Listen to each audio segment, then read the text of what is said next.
Hello and welcome to a Foreign Policy Magazine Live. It feels bizarre to even say this in 2022. Russia has invaded Ukraine. Russian armed forces are closing in on Kiev. US officials are concerned Kiev could fall within days. Europe, the US, and in fact countries around the world are responding with sanctions on Russia, but it hasn't stopped the assault so far. It is Friday, February 25th at 11 a.m. Eastern, and I want to make the time very clear here, in part because events may soon overtake this interview. We're here today to try and understand where this fast-moving crisis is headed, what happens next, and what the global ripple effects might look like. I'm Ravi Agrawal, Editor-in-Chief of Foreign Policy, and it's my pleasure to be your host for the next 40 minutes. I have three great guests to bring you today, but more on them in a moment. FP Live discussions are where we bring experts and insiders to discuss issues in the news. Unlike cable TV, no ad breaks. We get to dive deep into the issues. We usually restrict these calls to FP subscribers, but today, given the urgency of what we're discussing, we've opened this conversation up not only on Zoom, but across FP's social platforms. So we're reaching millions of people around the world, time permitting. We will take some questions from FP subscribers at the end. So click on the Q&A Zoom button. As always, write in. The big questions now as Russian forces approach Kiev: what will stop President Vladimir Putin? Where does this end? What are the ripple effects? And what can the world still do? As I said, I have three terrific guests. Angela Stent is a non-resident senior fellow at the Brookings Institution. She served in the Office of Policy Planning at the US State Department and was also an intelligence officer focused on Russia. Her latest book is Putin's World, Russia Against the West and With the Rest. Anne-Marie Slaughter is the CEO of New America between 2009 and 2011. She was the first woman to serve as Director of Policy Planning at the State Department. She's written or edited 8 books. And David Miliband is the President and CEO of the International Rescue Committee. He was previously the UK's Foreign Secretary. It's a pleasure to have all of you with us today. Thank you for making the time. Welcome. Great to be here. Okay, let's get started. Angela, I'm going to start with you. You've spent a lot of time studying Vladimir Putin. We've all read your work and your books. So I want to ask you, what's his end goal here? What does he want? How does he think he can get away with full-scale war? And it's telling that for all the intelligence about Putin potentially using false flag incidents as a pretext for war, in the end, he just went for flat out lies, calling the government in Kiev neo-Nazis, despite the fact, of course, that President Zelensky is himself Jewish. So what's going on here? Well, what Putin wants in the immediate few weeks is to subjugate Ukraine, is to have a government in Ukraine that is pro-Russian, that will renounce any desire to move west and renounce aspirations to join NATO and the EU, although neither of those things are on offer at the moment, and will accept his status really as a vassal of Russia. I mean, ironically, the Russians say that Ukraine is a vassal of the United States, but what Putin wants is just a subservient Ukrainian state that acknowledges that it's really part of Russia. And he's been signaling this for some time. We should probably have realized this earlier on. I think nobody could imagine that in 2022, there would be a major war in Europe, totally unprovoked, by one country trying to grab another country. But that is his immediate goal. Then we have to think about what comes after that, and he may want to go further. He clearly wants the West to recognize that Russia has a right to a sphere of influence in the post-Soviet space. But if you look at the treaties that were presented in December to the US and NATO, Russia's also looking at Central Europe again and saying that NATO should withdraw to the position that it had in 1997 before enlargement. So I wonder whether his larger goal isn't to kind of reclaim the Warsaw Pact states formally as a sphere of Russian influence. But right at the moment, it's the subjugation of Ukraine. Anne-Marie, let's bring you in. You used to game out these very scenarios when you were at the State Department. And, you know, one of the many worrying things that have emerged from Moscow this week was Putin's warning that if other countries try to help Ukraine, no options are off the table. And that could mean nuclear weapons. There's also the threat of cyber attacks. And war in Ukraine could, of course, easily spill over into the rest of Europe, in part because this situation is so unpredictable. So just talk us through some of the scenarios here and the tightrope that the White House needs to walk right now as it tries to pressure Putin. Well, when I was at the State Department from 2009 to 2011, none of us were gaming a Russian straight out attack like this. And that's, I think, to Angela's point. And indeed, a week ago, when David and I were both at the Munich Security Conference, as of Friday morning, a week ago, most of the Europeans I talked to said, absolutely, he's not going to invade. It's all a bluff. Most of the Americans said he's going to invade, but most people thought that would be limited to the two disputed territories, and that he might push further than the territories already controlled by Russians, but not beyond that. So here we are a week later, and all of those predictions are wrong. And that means, yes, if I were sitting at the State Department right now, I would be thinking about the Baltic states. I would be very worried that he would try the same maneuver on Estonia with its Russian-speaking minority, all the Baltic states.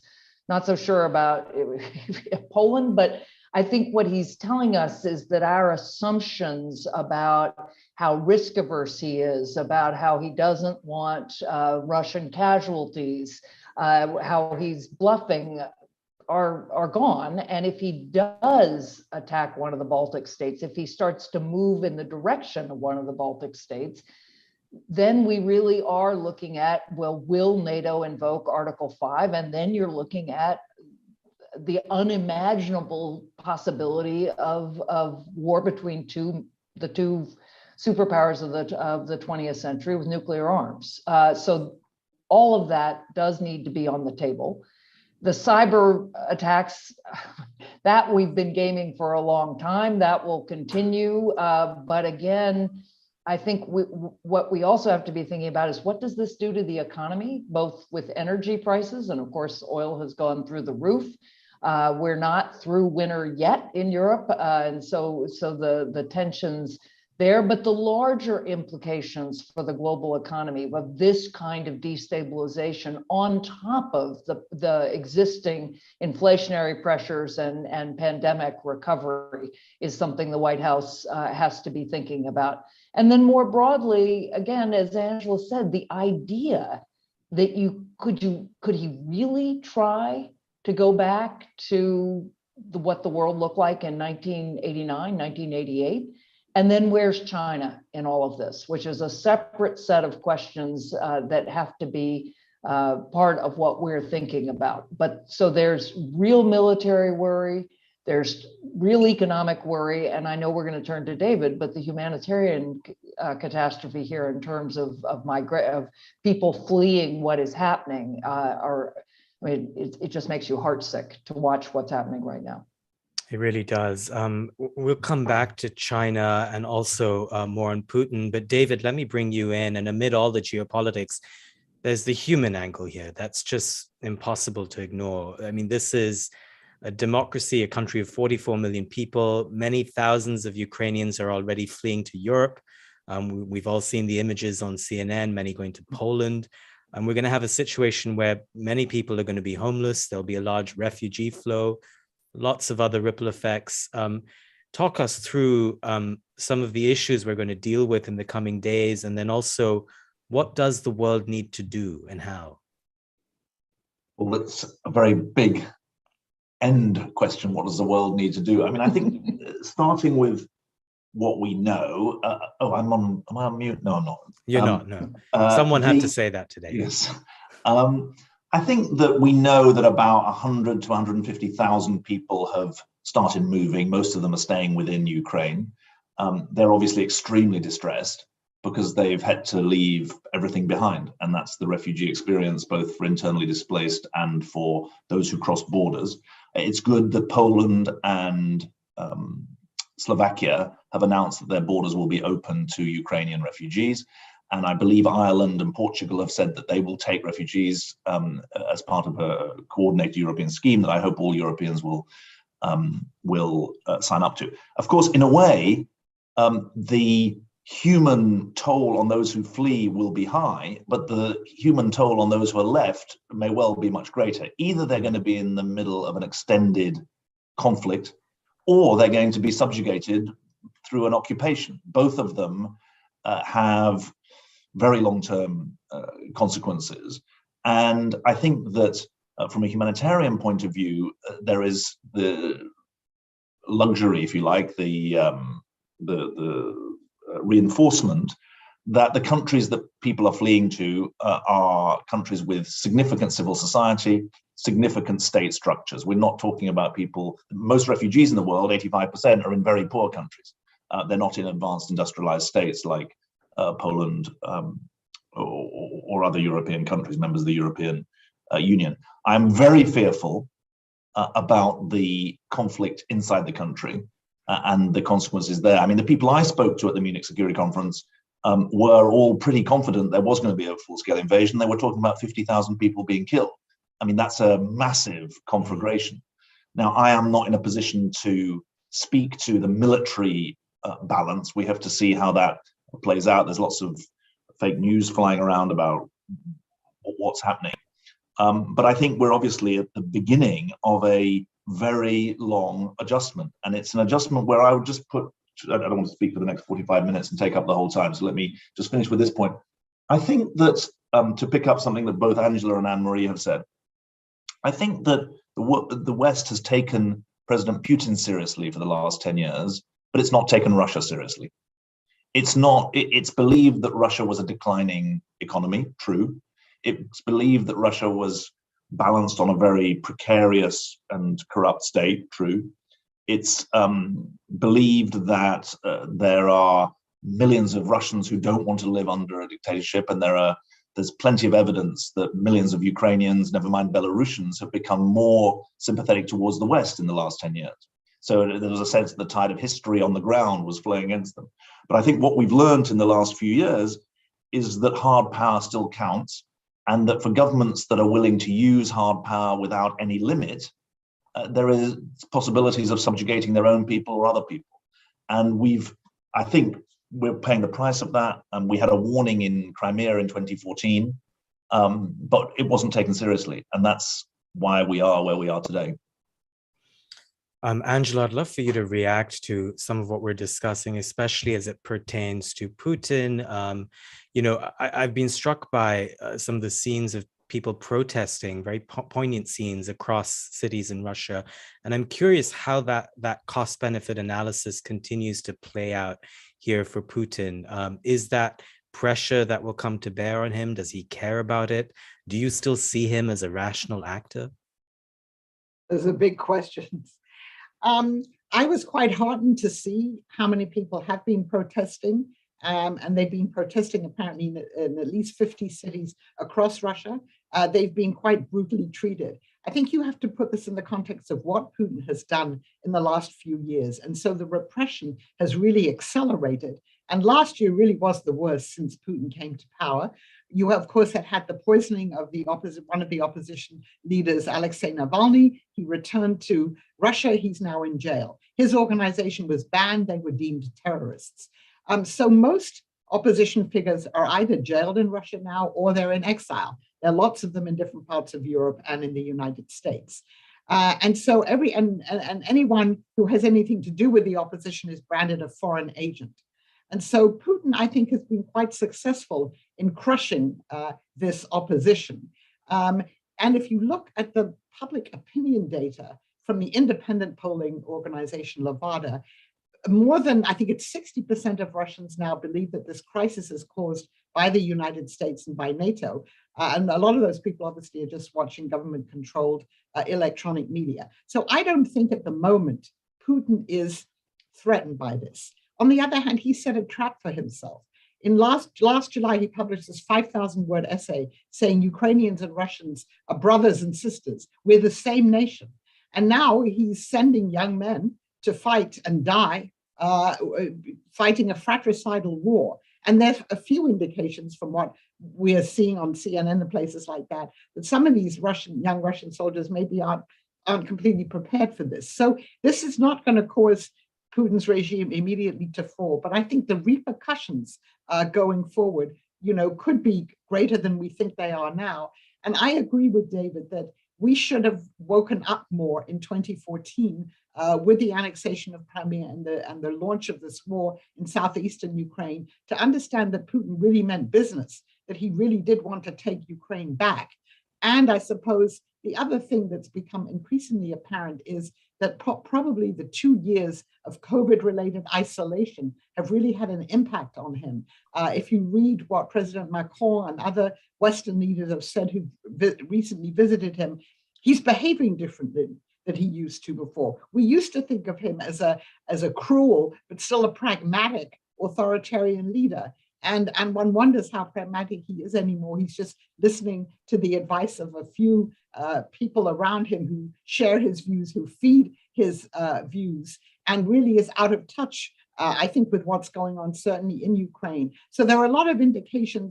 If you watch the speech he gave on Tuesday, the diatribe against Ukraine, against the US and everything, calling Ukrainians Nazis and saying they were committing genocide against Russians, these extravagant accusations, you really wonder how much in touch with reality he is. And that's, of course, very worrying.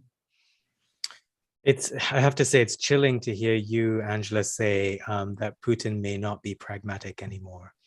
Anne-Marie, what does this all mean for Europe? I know you're there right now. You've been speaking to a lot of people while you're there. What's your sense of the mood there, and also what this means strategically for the continent? Well, I think actually you heard in my response and David's response that we were talking to different people at the Munich Security Conference, and most of the Europeans that I was talking to, not the British, but the continental Europeans, really were not optimistic, but they did not expect this. They were listening to the Americans. Again, it changed over the course of the conference. But I do think this is a watershed moment for Europe in that way. Indeed, one European foreign policy expert I talked to this morning said that this was going to be like the 9/11 for Europe, in the sense that it was going to change Europe more than Russia. That this assumption that is held ever since 1989 that Europe could be whole and free, that it could steadily expand, both the EU and NATO, expand eastward. And if you remember, during the Cold War, we talked about Eastern Europe as all of Europe that wasn't Western Europe. And then we kind of had to rediscover Central Europe and then Eastern Europe. And this sense that it wasn't that everyone was going to join the EU, but most countries had a shot. The same with NATO, that's over. Now we have to really think about stopping Russia, not just Putin, as Angela said, Russia on the line they've drawn. And of course, recently, it hasn't just been Ukraine. It was Kazakhstan, it was Belarus, and now it's Ukraine, right? He's making absolutely clear that he won't stand for any more expansion into the former Soviet Union, not just Warsaw Pact. That then also, it may also really affect European relations with China, because again, China has been wooing Europe. Indeed, when the Chinese foreign minister gave his speech at the Munich Security Conference, he emphasized territorial sovereignty and really pushed hard against using force. Obviously, China's waffling now. They're not endorsing what Russia's doing, but neither are they saying, that they will abide by the sanctions. And just watching that and watching Xi and Putin talk about an unlimited partnership, that's going to give Europe much more pause. And it makes it much more likely that you really do redivide the world in terms of democratic blocs and authoritarian blocs, which from my point of view is disastrous in terms of thinking about climate change and global pandemics and all the global issues we need to work on. But I think Europe, I'm not saying they're going to start worrying about Russian troops coming through the Fulda Gap, but it's going to be closer to that than where it's been in the last 20 years, 30 years. Wow. Can I just add something? Yeah, I was just going to come to you, David. Go ahead. I just add 2 points. First of all, we shouldn't be Eurocentric about this. The practice that Anne-Marie and Angela referred to in Crimea and that I raised, let's not forget Syria, because that's been a very important proving ground for hard power. Secondly, let's not forget that there are major developments in parts of Africa where large numbers of Russian-funded troops stroke military units are also being deployed in support of various governments that are taking them in. So there is, if not exactly a global vision, there is global reach, or more global reach than simply the European theater in this. Point one. Point two, I mean, I think it's a very striking phrase that Anne-Marie uses, Europe's 9/11. I think that's very powerful and instructive. I think that to meet that standard, though, we have to accept that what's really being challenged here is the idea that history can only go forwards. I mean, what we're seeing here is a determined attempt to make history go back to 30 years and to run a replay with the lessons of the last 30 years, and to start from a point not of a unipolar moment, but of a fragmented, leaderless, multipolar moment. And so the stakes, I think, could not be higher, not just for Europeans, but globally. And the prospect is that, I mean, I said to someone this morning, one world, two systems, which kind of picks up Anne-Marie's point of it. I mean, we face a world that is much more interdependent, to her point, networked in all sorts of ways. But there is a very clear division between the perspectives of the less than 20% of the world that live in democratic countries and the aspirations that their governments profess for cooperation and sharing of sovereignty. And those who live in the other 80%, there's a very different vision. And up to now, it's been and I think it remains unclear whether Chinese and Russian leaders are trying to reboot the international system, or whether they're trying to create an alternative international system that can sit alongside the one that was created after 1945. So the stakes are very high. Let's not forget the stakes today, this moment, for Ukrainians who are fleeing or Ukrainians who are fighting. But the stakes are also geopolitical in that kind of way that this is a week when decades happen. Yeah, indeed. And just to clarify, the 9/11 comment, I believe, was from a European diplomat to Anne-Marie. But Anne-Marie, just to sort of take that a step further, you know, one of the issues with invoking 9/11 is that it then also brings about the suggestion of a 9/11-like response in terms of diplomacy and you know, other types of action, of course, military action. And I just want to channel some of the questions that are coming in from our viewers around the world, including one from Michael Maines, who points out that, you know, what is Biden's red line going to be now in terms of a direct U.S. intervention? You know, what are the options that they will be looking at now? Well, let me just clarify. So it was Mark Leonard, who is the head of the European Council on Foreign Relations, who mentioned the 9/11 moment. I want to make sure I give him credit because I was very struck by it as well. And I will say again, one of the ways in which that resonates is people forget that before 9/11, George W. Bush, who was newly elected, or reasonably newly elected, he took office obviously in 2001, and he was talking about China as a peer competitor. That was the first wave of the US really being focused on China. And suddenly, you know, we weren't looking at the Middle East, we weren't really thinking about terrorism, and everything shifted, right? For the rest of the aughts, it was the war on terror that led certainly to Afghanistan. It was used in Iraq, although that wasn't really the rationale.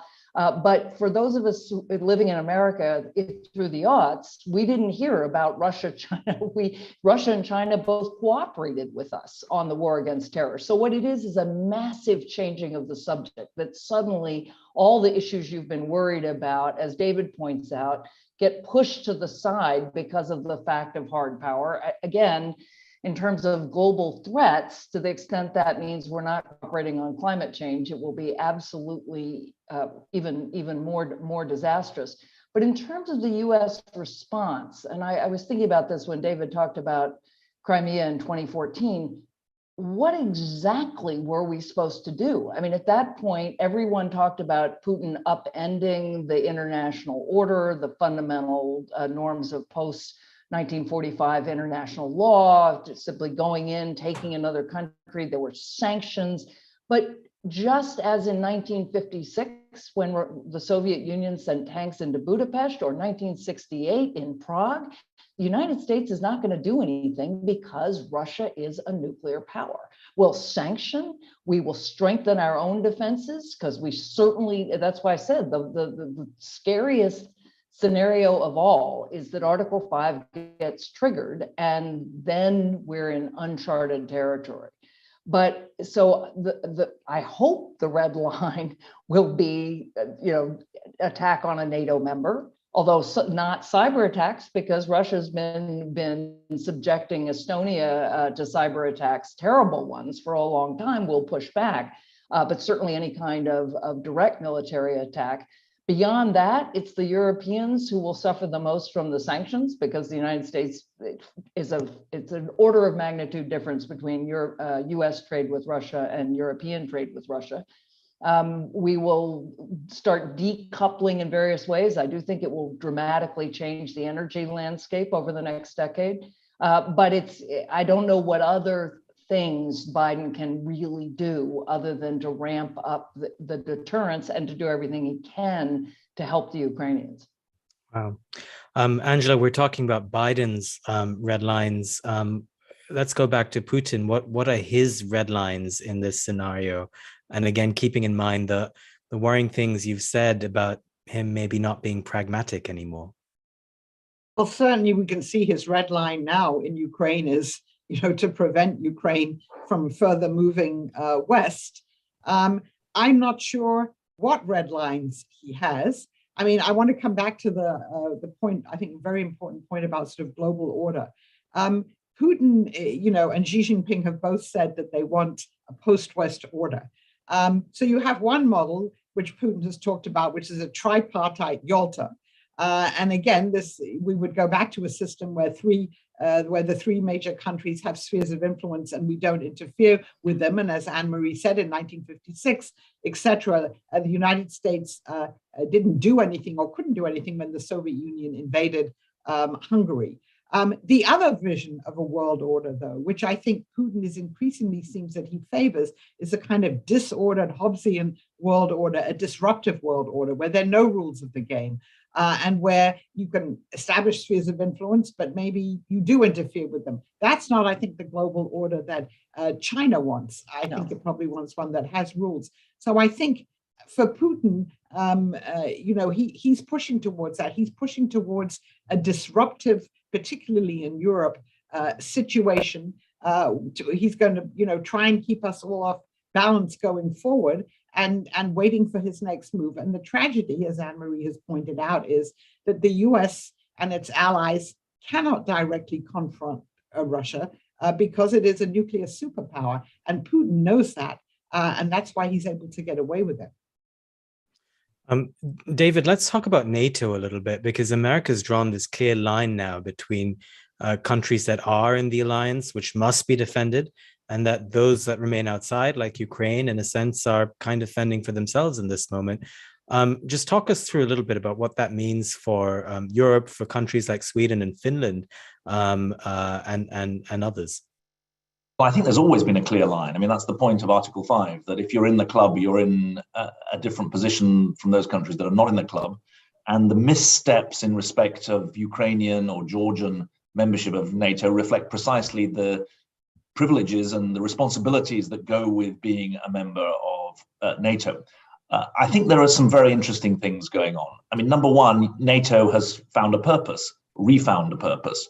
10 years ago, people were saying, why have NATO? 3 years ago, President Macron said NATO was brain dead. Well, it's pretty obvious why you need a NATO. Number two, NATO, I think, is in a position to bridge transatlantic divides. I'm very struck by the way in which this is a moment for Americans, Canadians, to re-engage with the European side of the alliance. And there are obviously long-standing demands for Europeans to take their own defense more seriously.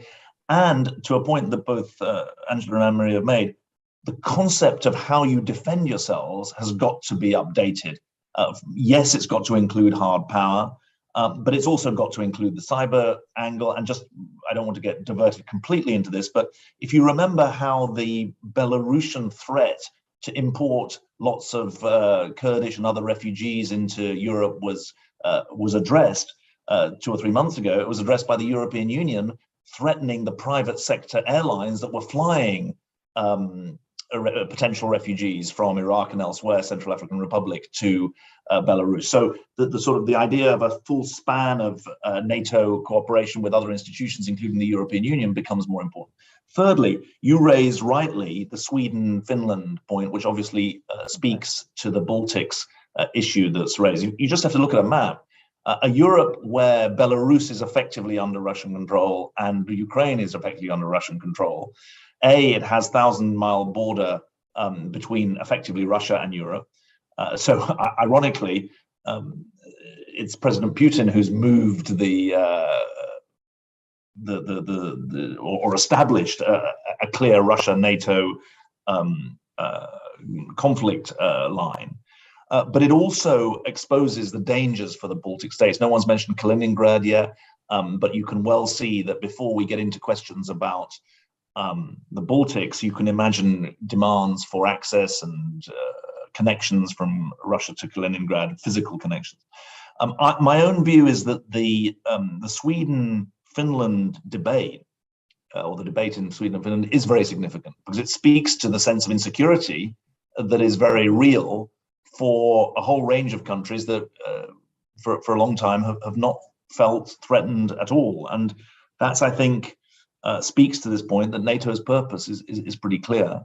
And I think that the Hobbesian vision that Angela has described in a world marked by disorder, I call it the age of impunity. I mean, it's the disordered world that she describes, the disruptive world, is a world of impunity. And it really does take us back to a pre-1945 position, not just a pre-1990 position. The Sweden-Finland debate speaks to this. These are nice places to live that don't want to be thinking about having to defend themselves from an aggressive neighbor. But that's the world we're now in. Anne-Marie, speaking of a world in disorder, it seems clear now that this year's events are pushing Russia and China closer together. The two countries have had trade, I think, surge by something like 35% in the last year. Even after 2014, when there were sanctions against Russia, that brought Russia and China closer together. Talk us through a little bit about, how this impacts China's calculations with Taiwan, and then what in turn that means for U.S. policy in Asia. Well, I think the starting place is, as Angela said, I do not think that Xi Jinping wants the Hobbesian, destabilized, disruptive order. Quite the contrary. I think the question there is more, does he want a parallel world order, or does he want to keep spreading China's influence, as he has been doing, in the post-war order, reshaping those norms according to the extension of his economic power? His strategy, again, with Belt and Road in Africa, is an economic strategy. It's a strategy of connection and interdependence and wooing countries out of the Western sphere, including Eastern European countries. He has a yearly meeting with 16 Central and European countries. So I don't think he wants the Hobbesian order. The other difference, which we haven't talked about, but it's important, is Putin, is talking about cultural degeneracy, right? When he wants to turn the clock back, he wants to turn the clock back to a patriarchal world in which, gay, GLBTQ people are suppressed or hounded. I mean, he also has this deeply traditional conservative view of culture. And of course, there he does tap into populist parties in the United States, and you're seeing some astounding things from the extreme right talking about justifying what Putin's doing, and in Europe, but that's not Xi either. So I think in the short term, you may well see them pushing closer together. But if in fact Putin is pursuing this sort of disruptive, destabilized Hobbesian view, then I predict that they will split. Because I just don't think that's where Xi wants to be. On the other hand, as Fareed Zakaria pointed out a week ago in his column, the US has not done much to deter, quite the contrary. We've helped push Russia and China closer together, and that's not a strategy that's smart for us. Yeah, I agree. That was a terrific column by Fareed. Angela, we've got dozens of questions coming in from our viewers around the world. I'm also conscious of time. We have to let you all go, but just to bring us back to the here and now, many people are asking the obvious question: how long is this war going to go on? How does the next week play out? If you can just speak a little bit about that in terms of, what Putin is going to be looking to do over the next few days and what to expect.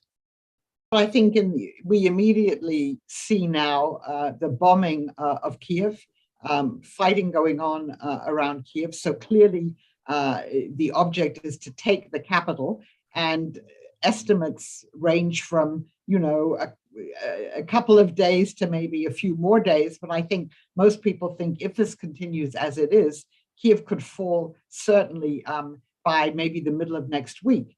Then, of course, there's fighting going on in all the other parts of Ukraine. What's less clear to me is Western Ukraine. I think in the beginning, people thought that the Russians were mainly focused on Kiev and the eastern parts of Ukraine. But of course, there has been some fighting around Western Ukraine. And logically, if Russia wants to install a puppet government, it has to take the whole of Ukraine, not that part of Ukraine which Putin famously told George W. Bush in 2008, was given to Russia and really belonged to Poland or the Austro-Hungarian Empire. So I think this could be over. I'm not a military strategist, but the military part of it could be over fairly soon. After that, then you get into the political consequences. We've talked about the refugee flows, all the humanitarian catastrophe, but I suppose the military part of this could be over within a few weeks. Wow. Well, just to close out, David, to come back to the humanitarian angle, what are the things we should be looking out for in terms of the world best being able to help the Ukrainian people right now?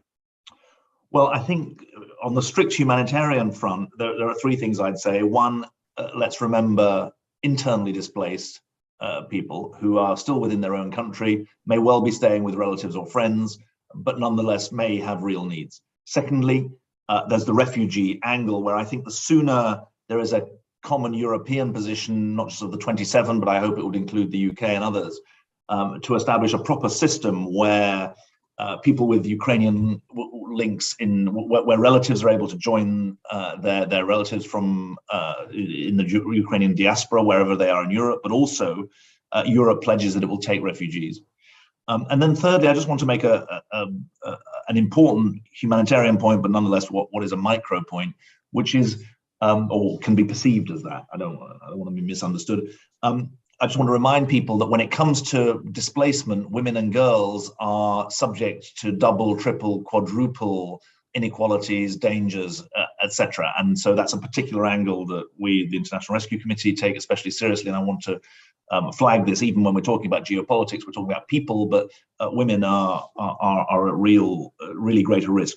However, I just, while I've got the floor, there's a humanitarian angle, but there's also the longer term political angle. Ukraine is a country that over the last 20 years, Angela and Anne-Marie know it better than I, its civil society has developed. People often talk about it, the popular imagination moving in a Western direction, but civil society has grown. The idea of independent civil society has grown strongly. And I really think that in all the discussion that will no doubt rightly take place about what's the military trajectory, both short term and medium term, what's the right analogy? Someone in the chat said Afghanistan, Iraq, there's all sorts of different analogies being made. Let's not forget that part of the breakdown of the Soviet Empire was generated by its own civil society. And that battle for hearts and minds, not by us, but by brave Ukrainians, brave Russians, extraordinary scenes of people protesting that were referred to earlier. That's where a really smart discussion about how civil society gains support and traction in an age when there's so much blackguarding of people on social media, so much fake news that can demonize, I think is really very, very important. I think that's a poignant note to end on. We sort of focus on the Ukrainian people here and the fight that they're fighting right now. David Miliband, thank you for that. Angela Stent, Anne-Marie Slaughter, thank you, the three of you, for your time and your thoughts today.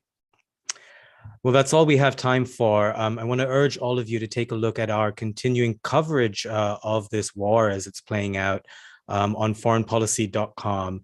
We have several articles, a rolling live blog, essays from around the world that are coming in, looking at a range of angles. I urge you to look at those, engage with them, and keep coming back for more. You can also look at our other events that we have coming up on foreignpolicy.com/events. Of course, those are open only to FP subscribers. Very easy to subscribe. If you go on our website, you'll hit a paywall, and that's where you can subscribe. Among our many forthcoming events, I'm also pleased to say that on March 22, we'll be joined by the IMF's two top leaders, Managing Director Kristalina Georgieva and First Deputy Managing Director Geeta Gopinath, to talk about the state of the global economy, inflation, the post-pandemic recovery, and much more. And of course, the other events that you can see on your screen right now. Stay tuned with FP Live and, of course, our website, foreignpolicy.com, for much more on this story as it develops. We also have a special Ukraine page that you'll find on our site. That's all we have time for. I'm Ravi Agrawal, FP's editor-in-chief. Thank you for joining us. Take care and see you soon.